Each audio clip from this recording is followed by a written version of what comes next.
Sage Tarot хүзэр. За одоо хүлээл гэж аваад уучлаарай. Би яг ахсан бүтээн санаас бүх ордуудаа оруулж суусгах гэж амлая. За өнөөдрийнхөө бичлэгт бүгдээрээ охины ордонд төрсэн хүмүүсийнхаа сэтгүүр сарын ерөнхий төлөв байдлыг харцгаая. Тэгэхээр тэр нь таны хэрвээ нар, сар, мандалт, Венус болон Марс гаригууд чинь охины ордонд байрласан бол энэ төлөв танд хамаатай гэсэн үг. За тэгээд бүгдээрээ эхлээд уламжлалсараа хүзрээ 3 хуваая. За эхлүүлэхээс өмнө энергиээс хаан цэвэрлэе тийм. За тэгэхээр таны хүндрүүлээд байгаа сэтгэлийг чинь одоо хүнд болгоод байгаа ч юм уу, юм болгоулаад байгаа, өшөө нь ингээ нойргон холигдуулаад байгаа бүх сэтгэл санаа зовоож байгаа бодлуудаа одоо ингээд бодлоос авч хаяад гүнзгий амьсгаагаараа за 1 2 3 и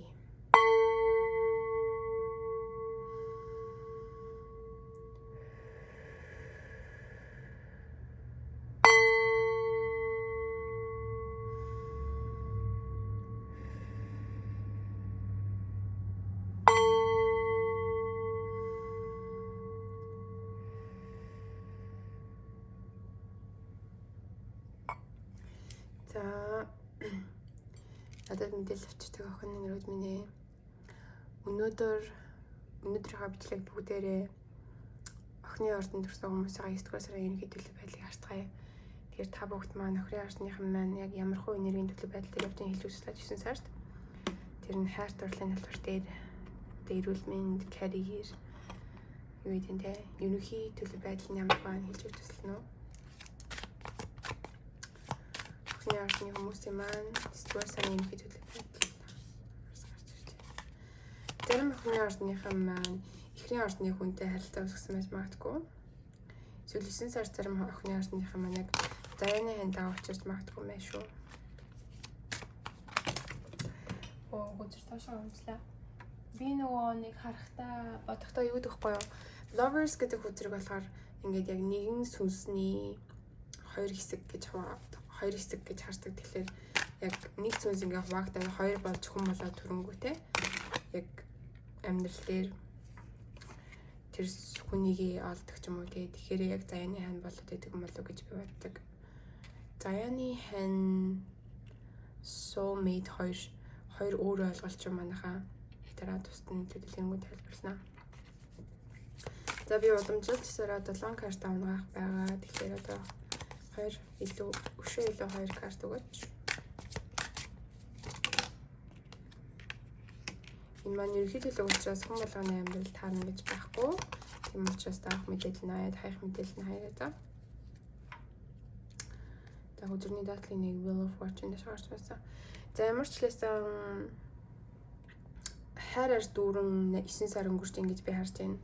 Өөрийгөө хайрлах хайраж болон дотоод ертөнцөө хайрлах хайр илүү төгшөөгөө өөрийгөө мэдэрч ч юм уу те. Тэгээд дээрэс нь таны амьдралд байгаа эргэн тойрны чинь дотны хүмүүсийг хайрлах хайр ч юм уу. Гэтэ lovers card-ыг өшөөлөө тодорхойлъё. Шинээр хүн орж ирж байгаа юм болов уу? Эсвэл тэдний ингээд романтик харилцаан дээрээ юм болов уу? Тэдний өөр хүнтэй байгаа тэр хүнтэй илүү дотн харилцаа үүсгэж байгаа юм болов уу? Concern гарч ирж байна. Education гинэ. За би бодохтой шүү дээ. Зарим нэг охины ордныхан маань хайр дурлалын талбараас болоод ч юм уу ингээд дотн харилцаанаас болоод жоохон гуниглдаг, шаналдаг харагдаж байна. Одоо энэ хүзрэн дээр байгаа хүнтэй адилхан ингээд толгоогоо гартай бариад ингээд ашгаа суугаад заримдаа юм боддог ч юм уу те гунигтай санагддаг. Нэг гэсэндээ Монгол нэг юм үг гэдэг чинь эм орно гэдэг. Тэгэхээр заримдаа эм ороо суугаал ингээд concern буюу бодоол за яах вэ гэдэг ч юм уу те. Зарим нэг охины ордных маань хизээ хүнтэй суух юм болоо гэдэг ч юм уу те. Эсвэл одоо харилцаатай байгаа хүн нь тэр над руу хизээ яг ингэж одоо надад санал тавих юм болоо гэдэг ч юм те. Гэрлэх санал ч юм уу өөрийгөө намайг найз охиноо болооч гэж хизээ хэлэх юм болоо гэдэг ч юм уу. Найз хүүгүнээ болооч гэж хизээ хэлэх юм болоо гэдэг ч юм уу те. Гэтэ шүүх хурал харагдаж байгаа юм. Тэгэхээр яг нөгөө нэг шүүх хурлаар дамжуулж гэрлэлтэй улам баталгаажуулж ич бас магадгүй мэн. Гэрлэхийг хүсчээж магадгүй. За тэгээд өшөө илүү lovers card-ыг тодорхойлохыг оролдъё. За please clarify the lovers card. шинэ эхлэл харагдаж байна. Энэ жишээ шинэ хүн орж ирэх магадaltaй байна гэсэн цаашд. Ер нь бол тэнэг гэдэг үзэр маань шинэ эхлэлийг бэлэгддэг байгаа. Тэгээд энэ хүнд байгаа бэсттэй одоо парти ч юм уу ингээд үдэслэгэн дээр ч юм уу гарч орж байгаа найзуудтайгаа гарч урж байгаа нийлж байгаа ч юм уу тэгж байгаа танилцаж магадгүй. Энэ ямар махбодтой хүн юм бол тэр талаар хэлж өгөөч. Охин тэнгэрүүд минь. Hermit. Тэгтэл ягаад ганц би байхыг хүсэж байгаа хүзэр гарч ирж байна. Гарч ирж байна. Яг уу дотроос ч заримдаа ингэж ганц би байхыг хүсэх нэрийг бас бийж магадгүй. Зарим үедээ ингээл хүнтэй суугаад амьдрал зохиогоол айгуу тийм романтик баймаар байдаг. Зарим үедээ ганцаархнаа өөрийнхөө хүссэн юмаа хийгээл эрх чөлөөгөө өөртөө хадгалаад ч юм уу тэг хин нэний эрхшээлд байхыг хүсдэггүй тийм байж магадгүй. Тэгээд ерөөдөө бол айгуу тийм найз нөхдүүдийн хүрээнээс ч юм уу гэр бүлийн хүрээнээс ч юм уу айгуу их дэмжлэг тусалцаа ирж байгаа шиг байна. Энэ романтик харилцааны хүнтэй уулзахад ч юм уу тийм. Гэтэ миний яг айгуу гоё харж байгаа хүзэр яг гоё гарч ирсэн хүзэр маань Fool гэж гарсан штэ тэнэг гэдэг хүзэр. Тэр нь угаасаа шинэ эхлэлийг бэлгээдэг. Тэгээд дээрээс нь нөгөө ертөнцөд итгээд яг ертөнц зарцсан даажгсан учраас уршаага урдж байгаа ангал байсан ч гүүр байсан ч зөрөгтэй нэг алхам явж байгаа л да. Тэгэхээр тэр тэнэг гэдэг хүзэр гарч ирсэнд би яг их олзуурах хууштай байна. Тэгэхээр айгүй их шинэ эхлэл хүлээж гин, шинэ зам нэгдэж гин. Өөрийгөө илүү дотн гүнзгий таньж мэдэх боломж гарч ижиж бас магадгүй л те. Яг л түрүүний нөгөө Hermit гэдэг хүзэр маань илүү дотгошоогоо ертөнц рүүгээ илүү гэрэл асааж өөрийгөө ойлгох бас талаар мэдээлэл ирүүлдэг. За тэгээд энэ хүний махбодыг асуусан чинь сахиусан нэгрүүд маань хэлж өгсөнгүй л дээ. Тэгэхээр махбод бол ямар ч махбодтой байж магадгүй. Нар, сар гэх зэрэг. Гэхдээ яг нь романтик харилцаан дээр бид нэр яг өөрийнхөө махбодтой таарсан махбодтой хүнтэй харилцаа үүсгүүл илүү зүгээр. World card-аш гарч байна. Ten of Pentacles. За тэгэхээр яг нэг юм дээр жоохон цэг тавигдаагүй ч юм уу. Нэг тал дээр одоо цикл нь дахиж тавтагдаж байна гэж харагдаж байна. Тэр нь тэгэхээр юу таны урт хугацааны доктортой байдлын талбар дээр яж магадгүй. Энэ талаар илүү тодорхойлолтой мэдээлэл авъя. The World гэдэг үзэг тодорхойлж өгөөч. Мэдээж гарч байсан. Өөрийн чинь дотор чакранууд дээр чинь ч юм уу одоо энергийн урсгалууд дээр чинь заримдаа блоктой байж магадгүй юм байна.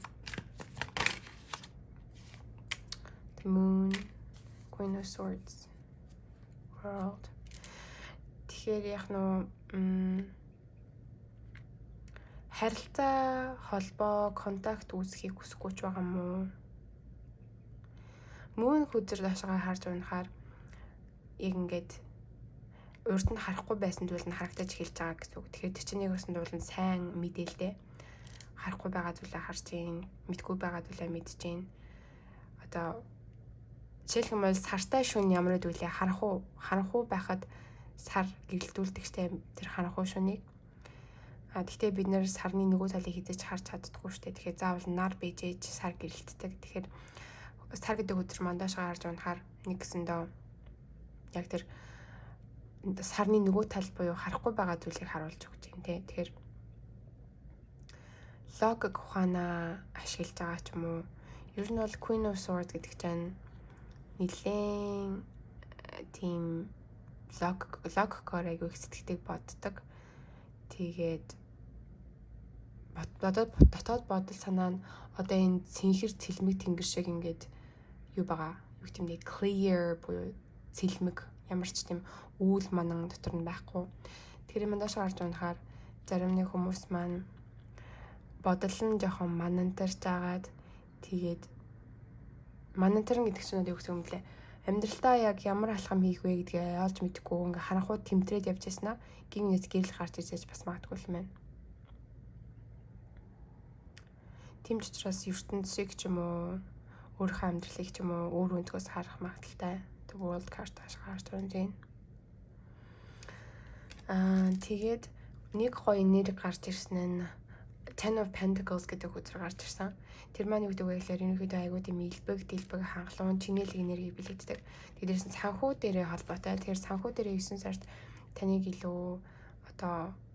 илүү баялаг, чинэлэг мэдрэмжтэй төрүүлэх, мэдрэмж төрүүлэх дотроос ч айгуу одоо байгаа ситуац дээр амьдралынхаа түвшин дээр айгуу тийм сэтгэл хангалуун байгаа юм шиг санагдуулах тийм мөчүүд боломжууд орж иж магадгүй.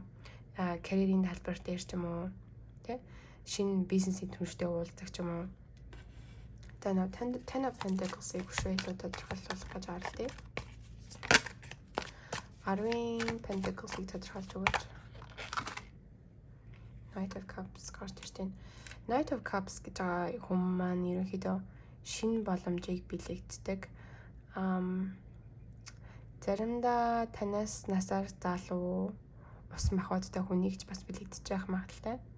Энэ хүнтэй ингээд хамт энергигээ сүлбээд хамт байхаар айгүй тийм хангалуун мэдрэмжийг авдаг гэж магадгүй. Сэтгэл хангалуун, таашаалтай гэсэн утгатай. Empress гарч ирж байгаа юм. Хатан хааны энерги заримдаа үр тогтолтыг бэлэгдэнэ.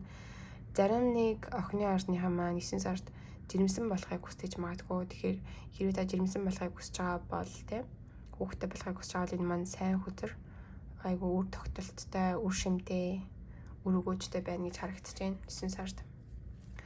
Хэрвээ та жирэмсэн болохыг хүсэхгүй ч юм уу, ер нь хүүхдтэй анхаарахгүй ч юм уу, өөр таны карьер айгүй амьдралд чинь чухал бол карьер дээр ч гэсэн айгүй тийм үр шимтэй юм уу одоо юу гэдэг нь хөрсөн айгүй их бордоотой. Тийм ч учраас ингээд юм ургаал ингээл өсөж торних маш их одоо боломжуудтай гэсэн үг гэсэн сард. Тэгэхээр карьер дээр чинь ч гэсэн таныг өшөө шат ахих promotion буюу одоо юу гэдэг нь promotion-ыг монголоор юу гэх вэ? Шинэ ажлын байр суурин дээр очдог ч юм уу илүү одоо зүгээр жирийн ажилтан байж байгаад менежер болж дээшлүүлдэг ч юм уу те. Тэгэхээр ямар ч нэгэн тийм дээшлүүлэх, санхугаа ахих одоо тийм боломжууд орж ирж байгаа гэж байна. Тийм тэгээд яг нөө заримдаа өөр дээрээ ингэж уурлаад өөрийгөө та голдог ч юм уу дотроос ч заримдаа уур гарч ирдэг байж магадгүй. Тэгэхээр одоо энэ зургийг харж байгаа бол энэ хүн ингээд айгу уурлаад энэ яаж хагаад ууртай ингээд моднуудыг доороос нь ингээд дарах гад ч юм уу. Тэгэхээр зарим нэг охины орчнуудынхаа маань дотроос ч гарч ирж байгаа уурыг ингээд дараад илүү өөрийгөө контролдж байгаа ч юм уу. Тэгээ self control буюу өөрийгөө уур гэдэг биеийг заавна гэдэг үг гэдэг читэй. Тэгэхээр уур нь өөрийнхөө биеийг хавтуулахгүй, зүрх сэтгэлийг хавтуулахгүй илүү positive буюу эерэг энерги рүү шилжиж яж бас магадгүй л тийм. Тэгээд devil гэдэг хүчээр мань доошоо гарч байсан байгаа. Тэр чинь яг уу айдас ерөнхийдөө бол чөтгөр гэж хүчээр гарч ирлээ гэдэг юусэн тийм муу мэдээ биш гэсэн үг. Тэгэхээр чөтгөр гэдэг хүчээр мань айдас одоо юу гэдэг нь те дандаа жоохон negative сөрөг мэдрэмжүүдийг бэлэгддэг байгаа. Хардталт байж гин toxic заримдаа toxic connection relationship хайр дурлалын бас контактуудыг toxic байх юм бол энэ хүчээр бэлэгддэг. Заримдаа нөгөө нэг хайр дурлал дээр ч юм уу нэг хүнтэй уулзаад ингээд тэр хүнийгээ мартаж чадахгүй дахин бодоол дахин одоо хамт өнгөрүүлсэн мөчүүдээ санаалцаад байх тохиолдолтой байвал гарч ирдэг. Тэгтээ босоогоор гарч ирдэг. Тэр мандаш гарч байгаа учраас жоохон одоо өөрийнхөө байр суурийг илүү контролдохыг хүсэхгүйгээр шууд ингээд тэр чигээр нь одоо тавьж явуулж байгаа гэсэн үг. Жолоогоо ингээд тавьж явуулж байгаа гэсэн үг. За ертөнцийн чи намайг хаашаа яв гинөө би тийшээ чинь яваа яагаад гэвэл чи дандаа миний хамгийн сайнны тусгийн тулд сонголт хийж байгаа учраас би чамд итгээд жолоогоо тавья гэж юм уу те. Хэрвээ энэ хүн надтай хамт үнэхээр амьдрал зохиогоод ингээд тань минь болох хэрэгтэй бол би тавьж явуулъя. Тавьж явуулаад буцаж ирэх цагт за яг минийх болох хэрэгтэй байна 100% одоо юу гэдэг нь надтай хамт ингээд 40 толгор болж явах хэрэгтэй байна гэж ойлгож байна. Хэрвээ тавьж яваасны дараа тэр чигтээ буцаж ирэхгүй явж ивэл мэдээж та хоёр тохирохгүй гэсэн үг. За devil гэдэг үзэг өвшөөлө тодорхойлуулъя. Нэг юун дээр илүү ингэж одоо айхаа болж байгаа ч юм уу, илүү зөрөгтэй болж байгаа ч юм уу, контролдохыг хүсэхгүй байна.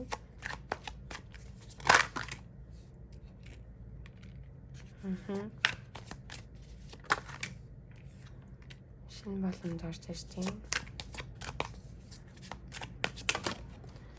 Энэ нөгөө нэг дахиад full гэдэг үзэр, шинэ эхлэл гэдэг үзэр. Тэгэхээр яг нөө өөртөө та айгу ингээд санаа зовдөг ч юм уу. Битгүй ямар ч байсан айгу уйтгартайч бас бийж магадгүй. Уйтгарлал ерөөсөө хийх юм болдохгүй ч юм уу тий. Өөртөө хийжсэн бүх хүмүүднээсээ ингээд таашаал авахаа болчихсон ч юм уу. Ингээд зүгээр нэг модны дор суугаал, хүмүүсийг ажиглаал, амьдрал нь зүгээр ингээд урсгалаараа яваал, айгу уйтгартай санагдаад байсан байж магадгүй. Тэгэлэн дээр чинь шинэ эхлэл ирж байна, шинэ боломж ирж байна гэж байгаа, өөрчлөлт ирж байгаа гэж байгаа. Тэгэхээр та илүү ертөнцид өөрийгөө даатгах гэж байна. Өөрийнхөө хүчинд бас итгэж байна.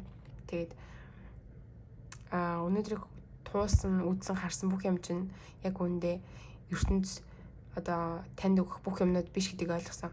Та миний хэлж байгааг ойлгож байна уу? Юу гэсэн үг вэ гэхээр одоо өнөөдрийг хүртэл жишээлх юм бол та 1000 зүйлийг үзчихье гэж харъя л да.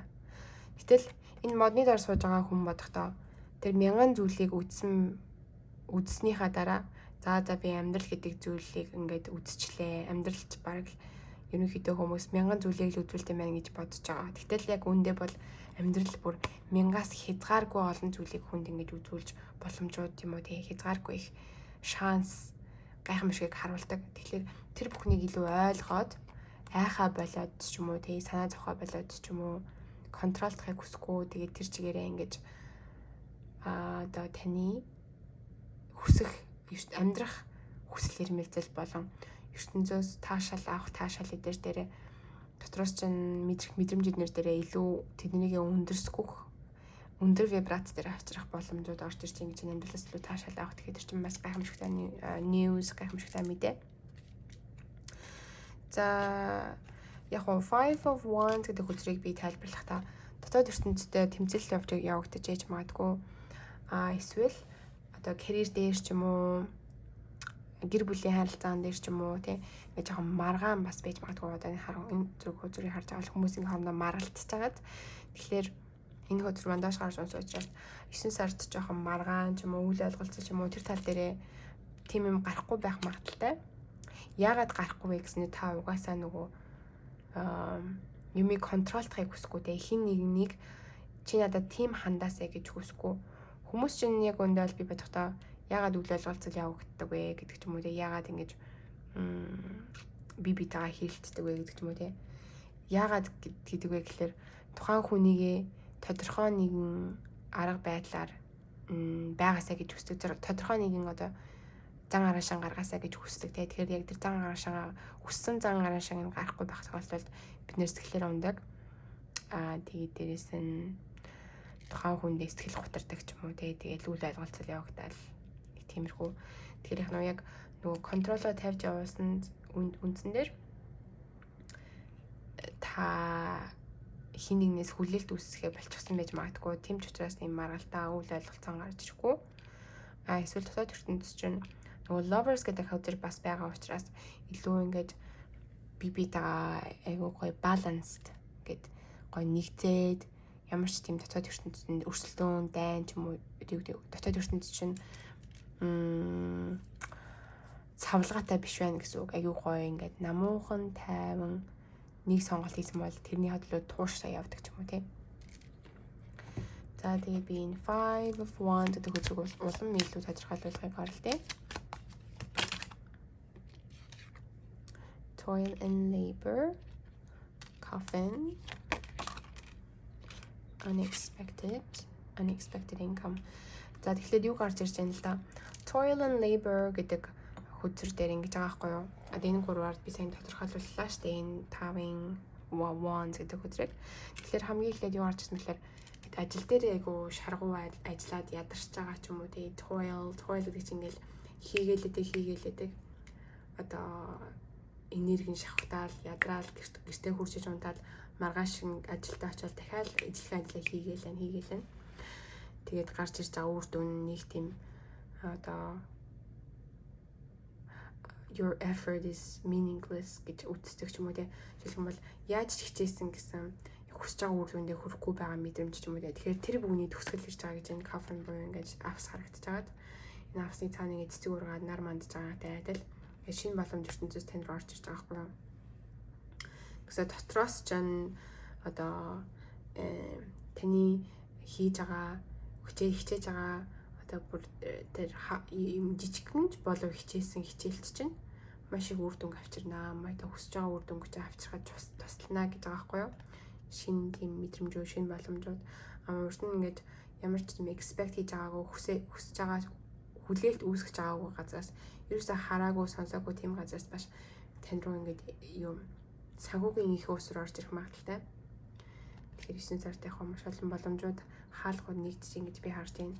Карьер дээрч, хувь хүний хөгжил дээрч, сэтгэл санаа, оюун санааны байдал дээрч. За тэгээд яг хайр дурлалын талбар дээрч гэсэн. Тэгээд охины ордныхан маань 9 сард маш их хүсэл тэмүүлэлтэй өнгөрөх нь гэж харагдаж байна. Яг ингээд тэнгэрээс ингээд амар олон моднууд ингээд цэцгэлээд ургаж байгаа юм шиг. Ийшээж одоо тим чамиг хийчмээр санагдал, ийм чамиг хийчмээр санагдал, тэнд ч очиж хүмүүстэй уулзмаар санагдал, тэнд ч очиж сургалтанд сумаар санагдал тий. Айгу сонирхол нь хаас айгу бийжэж магадгүй. Тэнд ч бас заримдаа юм амжуулахгүй санагдаад ээж магадгүй л да. Нэг юм хийжсэн аа л ингээд дундуур нь дунд талд нарангуудаа өөрийн сонирхолтой юм гарсан чинь хийжсэн юм орхиол шууд тийшээ явдаг ч юм уу дээ. Тэгэхээр их нөө энэ дээр анхаарахад хийжсэн юм дуусгаад тэгээд дараагийнхаа сонирхол руу явсан дээр тэгээд дараагийн хүчээр маань яг өөртөө итгэхгүй байх байдал ч юм уу тий өөрийгөө бусдаа харьцуулаад тэгээд өөрийнхөө үн цэнийг алдлагдуулаад өөрийгөө хайрлахгүй ч юм өөрийгөө ойлгохгүй өөрийгөө илүү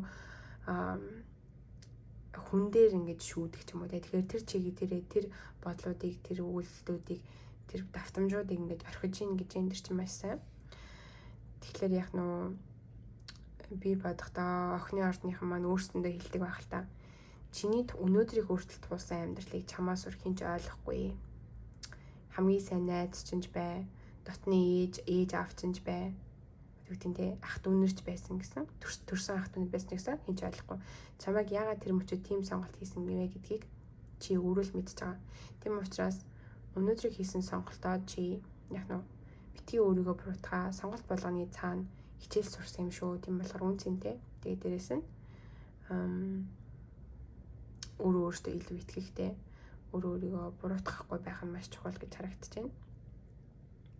За бүгдээрээ энэ чулуугаар ямар үр дүн ч юм уу те ямар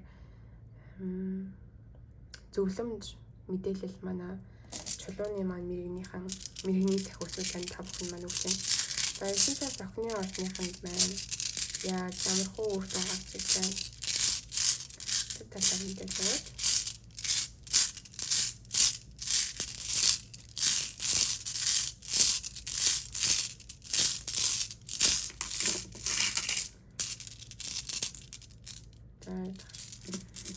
Нэг ерөөсөө ихтэй тий.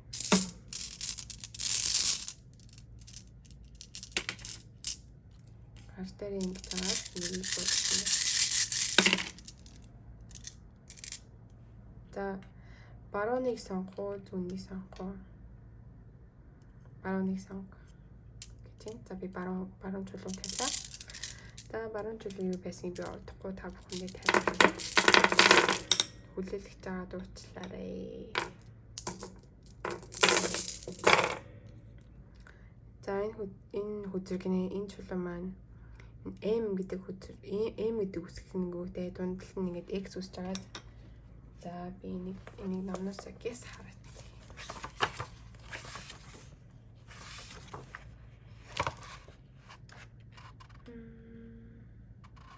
M гэж аваад X үсэж байгаа. Дагаас гэж бас бийж магадгүй. Манас гинэ. Ингэж л да. За энэ M ч юм уу те энэ дүрс маань ерөөхдөө man англи хэлэнд man гэдэг залуу гэж одоо гол утга нь бол залуу гэж байгаа юм байна. Тэгэхээр A male figure such as a man in authority or professional man is indicated. Тэгэхээр нэг тийм одоо шийдвэрлэх байгууллагад ажилладаг ч юм уу, тийм professional хуулийн ажил хийдэг ч юм уу. Professional гэдэг одоо юу гэдэг яг өөрийн гэсэн карьертэй тийм явж байгаа нэг залуу харагдаж байна гэж л та.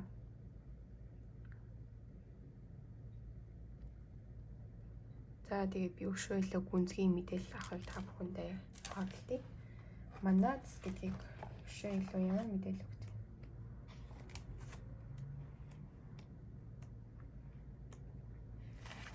Манаас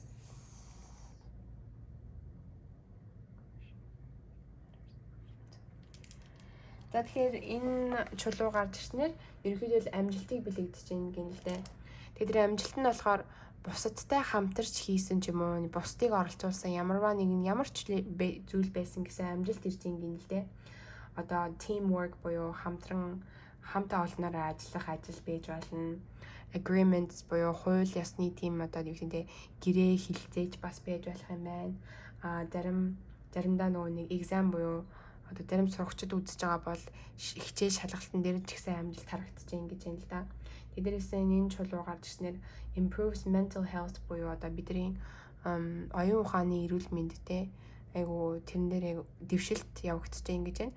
Угаасаа тэр энэ хөдөлгөөн харагдсан шүү дээ. Өөрийгөө үнэлэх байдал болон өөрийгөө хайрлахаар идрээ бусдаас хараад бус одоо өөрийнхөө хүрээлэн буй орчноос тэр үнцний олохоос илүүтэйгээр өөрийнхөө дотроос тэр үнцнийг бий болгож байгаа. Тэгэхээр илүү improves mental health буюу бидний оюун бодлын эрүүл мэндийг илүү дээшлүүлдэг гэсэн үг. Тэгэхээр амжилт харагдаж байна гэж энэ да. Угаасаа энэ 10 pentacles нэр чинь баян чинэлэг хүзрүүд гарч ирээд байсан л та. Тэгэхээр яалтчгүй амжилттай байна. За тэгээд үзсэнд баярлалаа. Удаа хүлээлгэж яагаад уучлаарай. Охины орныхондоо 9 сард амжилт хүсье. За хайртай шүү.